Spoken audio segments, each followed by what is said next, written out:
Happy NBA Finals Day, ladies and gentlemen. We are already, I shouldn't say already, we are finally here. It feels like it's been several weeks, but we've got game one tonight. We're going to be talking about that. We're going to be talking a lot of Major League Baseball and tennis. Anyone?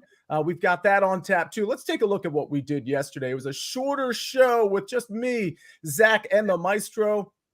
2-2. We did hit the plus 115 play, so it was about a break-even day, although we did lose a little bit of juice. 2-2, a 500 record. We got to do a little bit better than that. And so Jake and I said, let's bring in the all-star team, and that's exactly what we're doing. We got Mike McClure, we got Propstarz, and we've got, who's that? We've got the sniper. Ladies and gentlemen, this is going to be a great show. Moshi, Mark Buckholtz, Will Likes, Mark, the other Mark, Brandon Silva. Hit the like button if you could. Thanks for being in the chat. I want to start with the NBA Finals. Mike McClure, I'm going to come to you first. We actually have a prop we're going to give out early in the show. But just your initial impressions, your opinions, whether it be on this series or game one. This is a 6.5-point spread. It seems like a lot of points to me. 215.5-point total here at BetMGM. What are your thoughts on game one or this series? Yeah, I agree with you that I think it seems like too many points here. I think there's no question that Boston is the better team on paper. They certainly have more depth. I just think it's so difficult to stop Kyrie Irving and Luka Doncic together as long as they're within 3 to 4 possessions in the final 6 minutes of the game here. Now you've had all the additional rest. I know we talk about Porzingis coming back. Yes, the rest was fantastic for getting Porzingis back in there.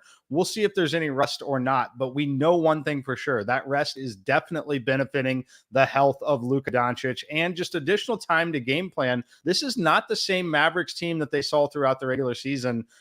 These bigs for the Mavs are playing incredibly well. I think Kyrie Irving is highly motivated here going back into Boston. So for me, if I had to play this, it would be the 6.5. I think the number should be 4, but 3 possessions in a playoff game like this with those two superstars, I think is simply too many points. Proppy, I know you have a prop in this one too. I mean, I feel like, first of all, I feel like Mike is right. I feel like we're almost getting baited into the plus 6.5 because to me, it seems like obviously too many points. Before you give out the prop, what are your thoughts on this side for game one?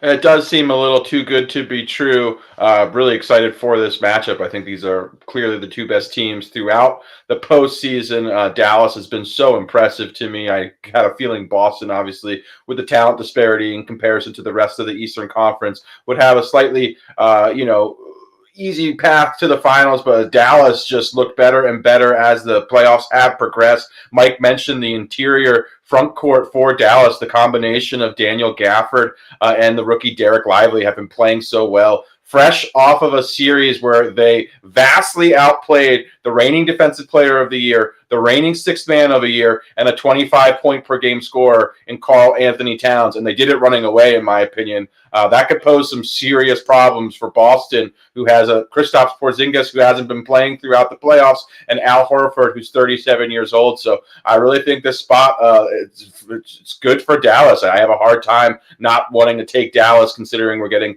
3 possessions of a cushion here. But that being said, Boston, very talented 1 through 5. They do have the perimeter makeup to potentially give Luka some problems, at least get the ball out of his hands. So yeah, I can't wait for this series. I have a hard time picking. I did choose Dallas to represent the Western Conference, and I picked Boston as well. That being said, I'm more comfortable with this series being competitive and taking the over 5.5 total games if I'm looking for something to bet as far as the series is concerned. I certainly love the over of 5.5 games. I see Sniper nodding his head as well. And Judah Baker says, a good morning, fam. It does feel like a good morning, Proppy. It feels like a holiday morning because we finally get to the NBA Finals. Tell us about your prop.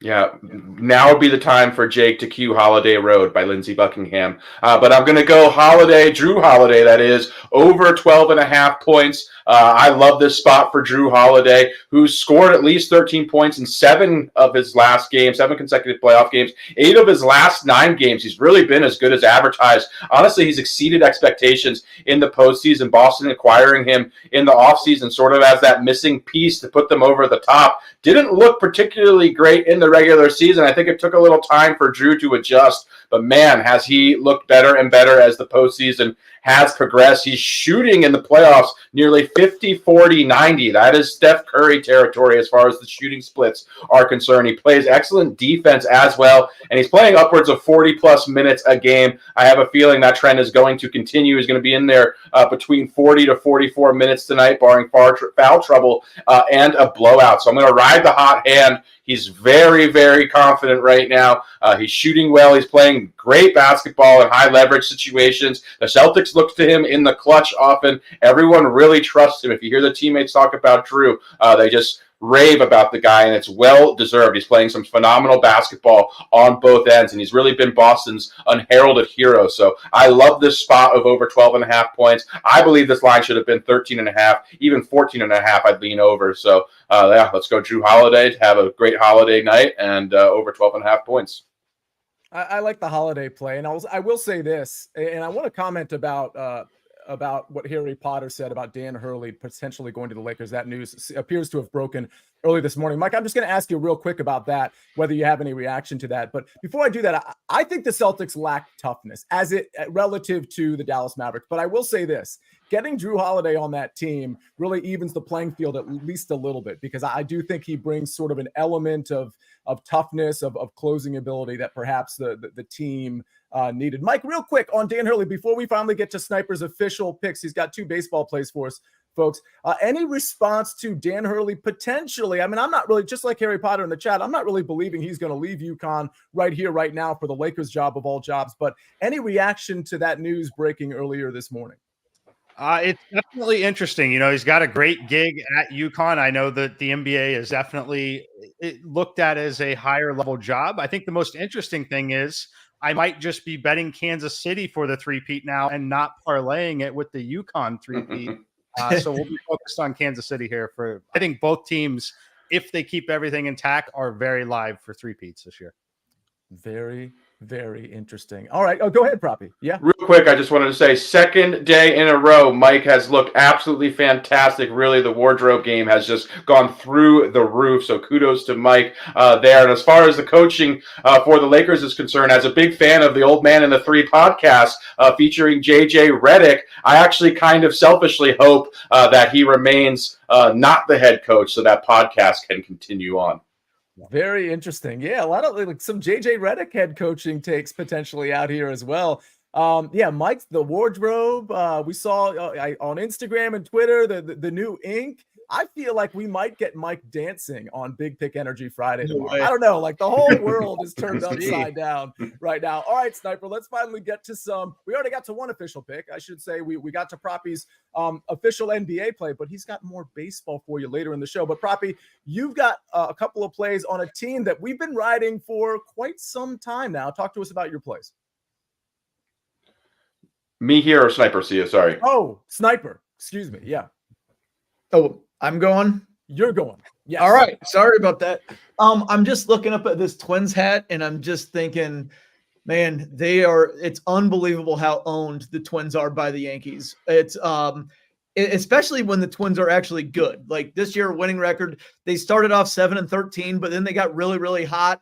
And then they faced the Yankees at home and they got their teeth kicked in for 3 games. Now they started going well again after that temporary tailspin. Then they go to the Bronx and they're getting knocked around again. And if you look at Pablo Lopez taking the mound for the Twins today, last time he faced the Yankees, he only gave up 3 earned runs in 6 1/3 innings, but he gave up 10 hits. He has a 5.03 road ERA this year. So we're going to start with the Yankees team total 4.5. It's plus 100, at least last I looked. That's what I got it locked in at. So we're going to go over that on the team total. That should be smooth sailing for this Yankees offense, which is flying so high. Juan Soto, for example, in his career against Pablo Lopez is 10 for 30 with 3 doubles, 3 home runs, and an over 1,200 OPS. But the player prop we're going to zero in on here is Aaron Judge, over 2.5 hits plus runs plus RBIs. Last time he saw Pablo Lopez, he had 2 doubles and a home run. That's a decent day of work against one pitcher, isn't it? Last 40 games, this is ridiculous. Judge's last 40 games, 367 average, 871 slugging. He's much better at home. They're at home for this one. In those last 40 games, 51 hits, 38 runs, 43 RBI. Add all those together on this prop, hits plus runs plus RBIs, that's 3.3 per game. All he has to do is have his average game at this point. great numbers against Lopez, completely locked in at home. I actually like a lot more things on this game. I generally just play 2 props on the show, but I'm probably going to bet at 4 or 5 things. I'm just going to completely flood the zone with Yankees plays, specifically on offense, but also to win the game, probably the run line as well. Yeah, I mean it's hard not to salivate when you're looking at some of the Yankees numbers, the way they are playing. So I absolutely get that. Before we give out my pick, and by the way, I see some golf updates. Sungjae +5 after 6. This is a tough course. Some players are definitely going to implode. It'll be interesting. And Mike, actually, I have a question for you later in the show about maybe an outright or two that you played, because last time I asked you that, it was on a Thursday last week, and you were like, I took a long shot on Mackenzie Hughes. Here we are on Sunday afternoon. He's like vying for a long shot outright. So that was very impressive. But a real quick note on BetMGM. They've got a new promo. BetMGM has an NBA odds boost offer for every game day during the finals to sweeten the pot. BetMGM customers will receive a 50% odds boost token for any NBA bet on NBA finals game days. Must be minimum odds of -300 or greater. Log in to the BetMGM app for offer details. Love that boost. And I love the picks we've got coming up. We've got a little tennis. We'll probably talk a little golf. I see some matchups in the chat. And Sniper, before we go to a break, you've got something too. Yeah, several people asked, what about a home run for Judge? In case I wasn't clear, I love every single offensive prop for the Yankees. So yes, Judge HR is a good one. Like I said, last time he faced Lopez, 2 doubles and a home run, and he's completely locked in right now. So yeah, Judge home run's a great play. Speaking of home runs, we'll be talking home run props on BPE Friday tomorrow. So make sure you tune in for that. That'll be a new segment we'll be breaking out. All right, ladies and gentlemen, I got to get to my pick. I got to get to Proppy's other picks. And Mike McClure's pick, we'll do it right after this message. We need your sports news anywhere. We've got breaking news to bring you. Then get your sports anytime you want them. Big trade news overnight to discuss. Because we know you need sports all the time. A lot of movement in the rankings this week. A legend adds to their legacy. We're bringing you that breaking news right here on HQ. CBS Sports HQ, anywhere, anytime, all the time. All right, we're back on the early edge presented by BetMGM. As most of you know, I gave out a pick yesterday that's going on right now. Part of the reason our recap screen was only 2-2 is because there's a pick pending, which will be on the recap screen tomorrow. Of course, it's Keegan Bradley over Chris Kirk. That one just started 29 minutes ago, so I have no idea how that one's going. They're probably through a couple of holes, but I've got that pick out there, but I'm going to give this pick out too later on this evening. I've got the Cubs on the road against the Reds. Listen, I know the Cubs haven't been super inspiring as of late, and the Reds have actually been pretty hot. I even backed them last week in a play, but I just like the number here. I've got Cubs first 5 money line that I put on SportsLine at +100. If you shop around, you might be able to find this at like +110, +115. You could even play the +0.5 run, but that's going to be like -130, -135. So I'm actually just going to the money line here, first 5, because I think there's some volatility here. The wind is blowing out. Both of these pitchers are good, have been good. I think Assad on the mound for the Cubs has actually been better than Hunter Green. If you look at some of the basic stats, ERA, whip, things of that nature. But both of them have been a little sketchy as well, including losing a little bit of control. Like last time Hunter Green was out when he played the Cubs, which was just 6 days ago, he issued 5 walks. He had 5 runs, but only 3 hits. So again, some control problems for Hunter Green. And then on the other side, Assad, he issued 3 walks. He had a much better day in terms of the runs allowed, and he allowed a couple more hits. But again, I don't think we should see the Cubs at a +100 or a +110 number, and sort of that's why I'm grabbing it. I do think Assad is the better pitcher. He's going to induce a few more ground balls. With the wind blowing out, I could see Hunter Green getting in a little bit of trouble, especially if that includes him putting a couple of batters on base. Again, both of these teams faced both of these pitchers within the last 5 or 6 days. So I like the bats a little bit here. I mean, I would probably lean to an over, maybe a first 5 over, but I'm going to go ahead and take the Cubs first 5 money line at even money or better. Again, if you shop around, you can probably get +110, +115. All right, prop stars. You're up next, and I'll try not to confuse you with Sniper this time. You've got 2 MLB picks. What do you have for us today, aside from the Jrue Holiday prop, which you gave out earlier?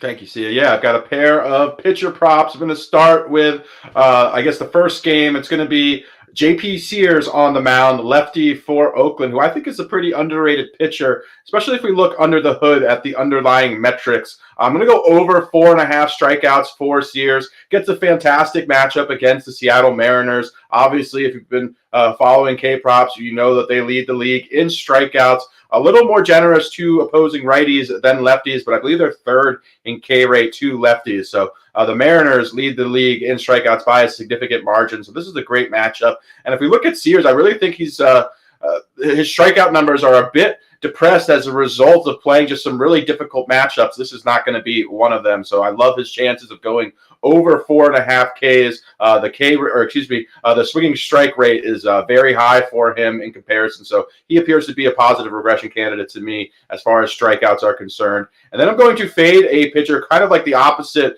of JP Sears, a guy who's running a little bit hot above expectations as far as strikeouts are concerned. That's Yusei Kikuchi. I'm going to go under 6.5 strikeouts here. If we look at his underlying metrics, his swinging strike percentage is the lowest it's been since his rookie season. So certainly indicates that he is running a bit hot as far as his strikeouts are concerned. Facing an Orioles lineup that hits lefties extremely well. Number 1 in OPS against opposing left-handed pitching. They do strike out a bit, but they're also very familiar with Kikuchi. I think their lineup has something close to 140 at-bats against him. Obviously playing in the same division has something to do with that over the last few years. So very familiar with him. Already faced them this year as well. They own something like a 900 OPS against Kikuchi lifetime here. So I like this spot to fade him. In my opinion, he's running hot in strikeouts and is due for some regression. So we're going under 6.5 for Yusei Kikuchi, over 4.5 for JP Sears of the Oakland Athletics. All right. Yeah, when you say Yusei Kikuchi, I think of Lisa Loeb. You say it's a very old song reference there. There's probably like 15 people in the chat that may have got it. If you like that reference, hit the like button, by the way. And by the way, good call out. And thank you, Mike, for clearing up some stuff about Cubs who may or may not play. Of course, Morel fouling that ball off of his foot had to leave the game. I shouldn't say I'm expecting him to play because I really don't know. I'm speculating on that in a pretty big way, but I still like the play whether he's in the game or not. A couple of other matchups that people called out. Harmon over Spieth at plus 100, asks Big Cheesy. I probably wouldn't do that. Spieth has been really bad, but he's been pretty good off the tee, which is going to be important here. And his history here is really good. I don't know what to do with Spieth at the end of the day, but I don't want to fade him against Harmon in round 1. There was also another play. I think it was involving Zalatoris. And I can't remember what the play was, but I would probably stay away from that one because I'm really just not sure what to expect from Zalatoris, good or bad. And by the way, Keegan Bradley, -2 through 2. Don't forget, we also have him as one of our 4 first-round leaders. I can't ever get excited about anymore because of the way Sam Burns lost the first-round lead for us last week. All right, Mike McClure, 2 questions for you. I do want to know your pick. I also want to know, is there an outright or two that, listen, we can still grab outrights live, right? Is there an outright or two that you backed kind of in that Mackenzie Hughes vein when I asked you last week that maybe we can jump on now or regardless of whether we jump on it or not? I want to know. Yeah, same price as Mackenzie Hughes last week. 45-1 would be Hideki Matsuyama, and then of course I got my good pal Justin Thomas and Corey Connors. Those would be the 3 that have not teed off yet.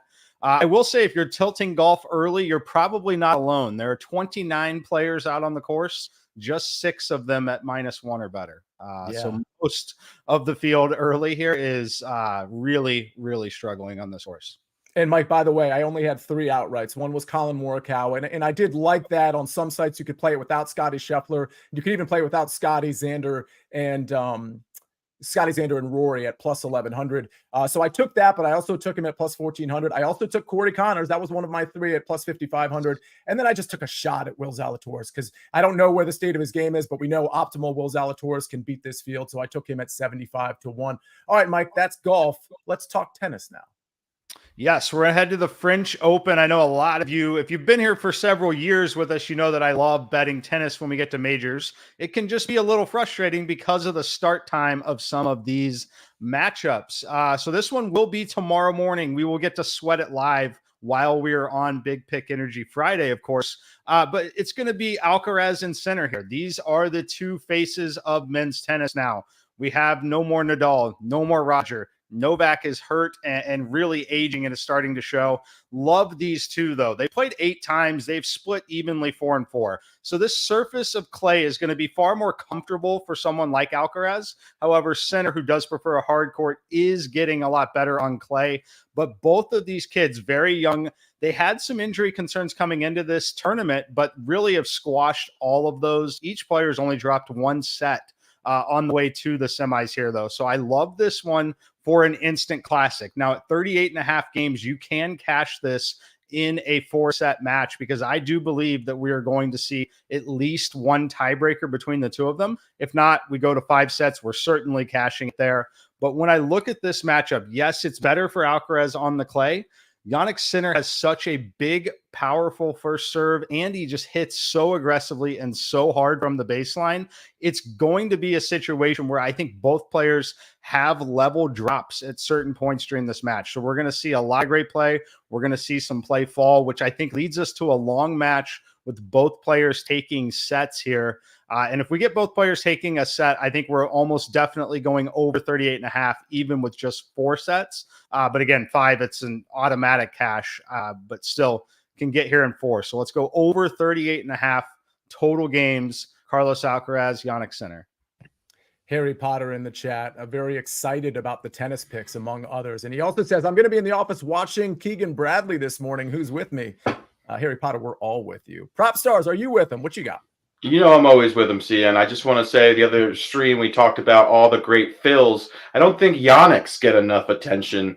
So shout out to the great Yannick Noah, another great tennis player, father of Joachim Noah.